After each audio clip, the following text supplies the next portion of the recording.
share with you today. I would like to thank you for taking a moment out of your day to join us for the word of the day. If you would take a moment to like, share, subscribe to us on YouTube, or follow us on Facebook. Today, we're going to make a decision to make today great. It's a great day because we're choosing to make it great. All right. We give no place to the enemy, regardless of what's going on around us. We give no place to worry, bitterness, or guilt, any negative emotions. We're taking action. We're making an active choice today to make today great because we know that God is with us. Before we get started, I want to take a moment to just say thank you for all of your calls and texts and DMs on social media, with your concern for my father, for our pastor. Spoke with my siblings on Sunday, and um, we kind of concluded that everything was a bit overwhelming, but we were very happy to see that you love your pastors. All right. Their love for ministry is reciprocated, and we appreciate it. So thank you. Today, I just wanted to offer a word of encouragement to remind whoever hears this that God is with you. And again, I guess not to dwell on Sunday, but as I, prepared to make my way downstairs, I paused for a second in the stairwell to kind of get myself together, um, and I kind of heard the Lord say, "I'm with you." Um, and as if I needed another reminder, my wife Felicia received a text message from a coworker of hers, a random text message Sunday afternoon with a scripture and stating that God is with you. No matter what's going around you, God is with you. So I wanted to kind of share from that perspective today. God is with us. He's with you. He is with me. He's with us at all times. Can you say that with me today? God is with me. God is with me. You can type it in the chat. God is with me. Okay. He's with us in the high points in life. All right. The proverbial mountaintops. And Minister Fred mentioned on Monday in Psalms 23 that the good shepherd is with us in the valleys. He's with us in those low points in life. It's easy to believe and have faith when we know that God is with us on the mountaintops. It becomes more difficult when we have situations that cause our five senses to get us off track. When we're feeling alone, we're feeling afraid, or if we're in physical pain, or if we receive unfavorable news, it becomes more to have faith and know that God is with us during those times. Um, I don't know if you're like me. I tend to rip and run quite a bit, and there are times when I'm running. We're taking the kids back and forth different places, and it's easy to know that I'm going to get from point A to point B when my tank is full of gas. But there are times in my current vehicle, you get like a little notice when you first start the vehicle if your fuel is low. I'm used to previous vehicle would be alerting you every 2 miles, hey, you need to get some gas. But it's more difficult when you're on E and your range is telling you there's no miles left. You're a couple miles from the gas station. Takes a bit of faith and prayer. And I have, the kids, Owen's praying with me, make sure we get to that gas station before we get to school in the morning sometimes. But, so what are these valleys or difficult times that I'm talking about? They're dark areas or dark moments in your life, when you have spiritual and mental battles, moments of loneliness, dealing with the loss of loved ones. Maybe it's something with your relationship with your spouse or with your children. Maybe it's finances. And then, I don't know, maybe it's people on your job. Sometimes those people on your job can get on your nerves. These are moments of desperation. We all walk different paths and we face different challenges, different obstacles in life. In any case, these moments are where we choose or we can choose to get to know God more intimately. I want to read from Psalm 84, verses 5-7. This is from the Passion Translation. It says, "How enriched are they who find their strength in the Lord. Within their hearts are the highways of holiness. Even when their paths wind through the dark valley of tears. They dig deep to find a pleasant pool where others find only pain. He gives to them a brook of blessing filled from the rain of hunger and stronger with every step forward. And the God of all gods will Zion. The dark valley of tears that this translation mentions is the valley of Baca, a valley of weeping, a valley of danger, a valley of thorns, vipers, predators. It's nearly impossible to travel these areas without facing trouble or hardship. God is with us in these times. The King James Version says, "Blessed are those whose strength is in you." When we try to make it on our own, we are really relying on our own strength. But the blessing comes when we realize that He's right there with us. We are blessed when we depend on Him, when we can declare our faith and confidence in Him and not in our circumstances. Remember in 2 Corinthians, he says, His power is made perfect in weakness. And that blessing, as Pastor has been telling us, will produce results. If we go back to Psalm 84:5 in the NLT, I'm going to look at it from the NLT translation. It says, "What joy for those whose strength comes from the Lord, who have set their minds on a pilgrimage to Jerusalem." What is that saying? It's saying, blessed are those who have their minds set towards God. What we think about matters. In those valleys, in those challenging times in life, what we think about matters. Your current circumstance might be in the valley, but you have to keep your mind fixed on God. He's right there with you.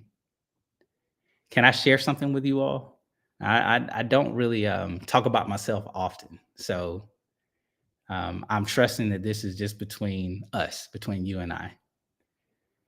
Remember, I said earlier that we all walk different paths. So this was just a difficult time for me. What's difficult for you might not be difficult for someone else. This is just a moment that I personally had to deal with. All right. And I'm just talking about what we think about matters. Um, there was a time, probably between my junior and senior year, last couple of years of college, where I just wanted to quit school. I was tired of school, didn't want to be there, didn't matter. Um, Pastor told us we need to have a degree in order to come to work, work for the ministry full time. He wanted us to have a degree. Um, and at that point, it didn't really matter. I was kind of tired when I initially went to school. Try to make this short. When I initially went to school, I wanted to be an architect, but I determined, number one, that I did not want to do the kind of math that an architect needed to do on a daily basis, and then number two, I did not want to have to write papers, even though I could write well. Um, I didn't want to have to write papers.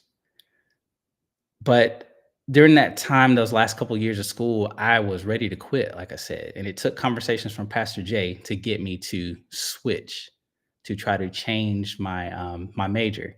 And I decided to pick up communications journalism because I was already serving in that capacity at church, and it was something that I love to do. Um, and what do journalists have to do? Journalists have to write. So when I was trying to avoid writing papers, I picked a major in which we had to write. And because my major was journalism or communications, I had to pick up a minor. And the easiest way, or I wouldn't say the easiest, the fastest way I could get out of school um, was to pick up a history minor. And I love history, but the problem with history classes or history courses is that you have to write papers.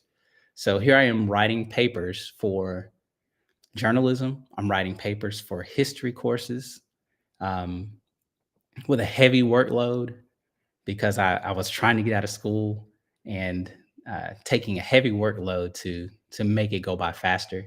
Then I felt the Lord telling me that I needed to go through MTI, and honestly, MTI was much worse than anything the history classes could throw at me. So, we have questions and tests. Pastor would give us tests that essays, the answers would take multiple pages to answer. So here I am writing. Every time I turn around, I'm having to write something else. And it It was just a really stressful time. And I knew the Lord. I know how to pray and make confessions. That's what my parents has taught us to do.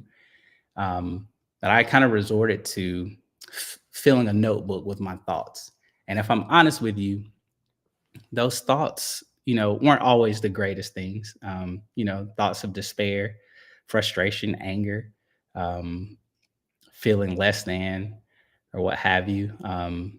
I filled up an entire notebook, and everything in there wasn't completely bad, but a lot of it was stuff that I would not say in person. You would never hear come out of my mouth. Okay, so I wrote that book, filled up a notebook. I got ready to fill up a second notebook, and I remember hearing the Lord tell me that I didn't need that book anymore.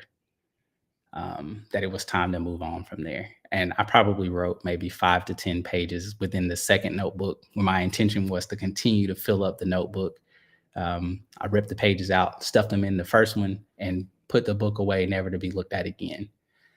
Um, Recently came back across it, and I realized that I probably spent more time in that valley than I needed to. Now, did I learn a lot from it? Yes, it brought me closer to God. Um, I know if I get anywhere near that point again, I know how to move myself away from that, from being in that vein. I'll never be there again. But I said all that to say what you think about matters. What I realized is that I thought that was helping me by getting my thoughts out on paper, and it wasn't helping me. All I was doing was dwelling, in those areas. What we think about matters, and my thoughts were too wishy-washy. I was spending too much time thinking on negative things, all right, when I needed to be focusing on good things, what God said about me. So if you're in a valley right now, I don't want you to allow your physical senses to distract you. Keep your mind fixed on God. Your heart may be anxious. You have to keep your mind fixed on him. Your soul may be aching. You have to keep your mind fixed on him. Your emotions may be racing, but you have to keep your mind fixed on him. He is with you. Verse 6 says that as they pass through the valley of Baca, they make it a place of springs. The autumn rains also cover it with pools. You may be in this valley, this moment of darkness, but it's not our destination. Can you say, I'm just passing through? I'm just passing through. It says, as they pass through, they make it a place of springs. Minister Fred mentioned on Tuesday, Psalms 23, even though I walk through the valley of the shadow of death, I'll fear no evil. We are walking through, we are moving. If you were in a room and someone turned out the lights, you wouldn't just sit there in darkness. You would get up and move. Now, you might bump into some things, might hit your knee on some furniture or stub your pinky toe. We know how painful that can be. But we want to keep moving. We won't sit there in darkness. If we sit in those valleys, in those dark areas, right, we give the enemy too much time to attack. And pastors told us, he's been telling us that time is a tool of satanic devastation. The enemy knows what makes us tick. So we can't sit there and focus on everything that's happening around us. We have to keep our mind fixed on God. He's right there with us. We just have to stay focused on him. The enemy knows what makes us tick. He even tried Jesus, right? Jesus had been fasting and he's hungry, and Satan knew what to do to try to tempt Jesus. So of course he knows what to do to try to distract us and get us off course. If you're a strong person, maybe you feel like you can handle a lot, but it's always, Satan always knows that one thing that pushes you to the limit. In First Kings, Elijah had the hand of God upon him. He stood against King Ahab. He had ravens bringing him food. He raised people from the dead. He defeated 850 false prophets, and he blessed a woman beyond measure and much more. All proof that God was with him. And yet it was the threat of Jezebel. An angry woman makes a threat and he falls apart. He runs away until he's completely tired and depleted and comes to the point where he asks God for help. And God tells him to go stand on the mountain. A great wind comes, right? Breaks the rocks. An earthquake came. A great fire came. And then the voice of the Lord came in a whisper. God wasn't in all of those loud, noisy things. He came in a whisper. Satan is loud and boisterous. His goal is to cause distractions, to alter our focus, to paralyze us with fear about the situation or circumstance that we're facing, that valley that we're walking through. And yet it's God that comes to us in a whisper. Have you ever felt like that? That when things are noisy around you or you feel overwhelmed, it's God that comes to you and speaks to you in a whisper. I've heard it said that he whispers because he's close. He's right there beside you. The enemy is loud and boisterous from a distance with his lies, but it's God who's right there with us, close enough to whisper and tell us truth about ourselves, about our situation. He's told us several different passages where he will never leave us nor forsake us. So do not be discouraged. He is with us. Keep your mind set towards him. I remember one of the statements that Deacon Campbell made in premarital counseling was that storms will come. So, these storms and valleys will come from time to time, but God never promised us that they wouldn't come. He promised us that he would never leave us. So we can never let the presence of a storm cause us to doubt the presence of God. Psalm 46 says he is our shelter and strength, a very present help in a time of trouble. He is there. He's there with us, and he wants to see us win, as any good father wants to see their children succeed. Um, I know people say I like to share stories, so I'll tell you. I think some of you may have seen online. I shared that I did a run with my oldest son, Owen, and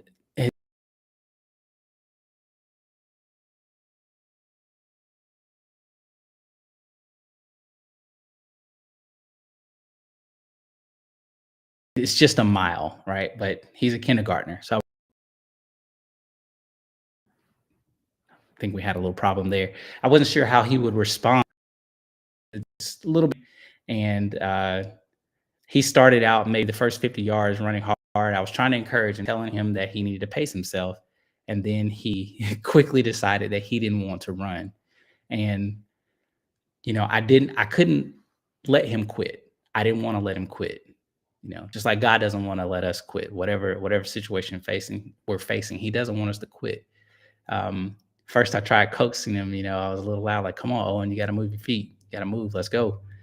And he was really fighting that. He wasn't really responding.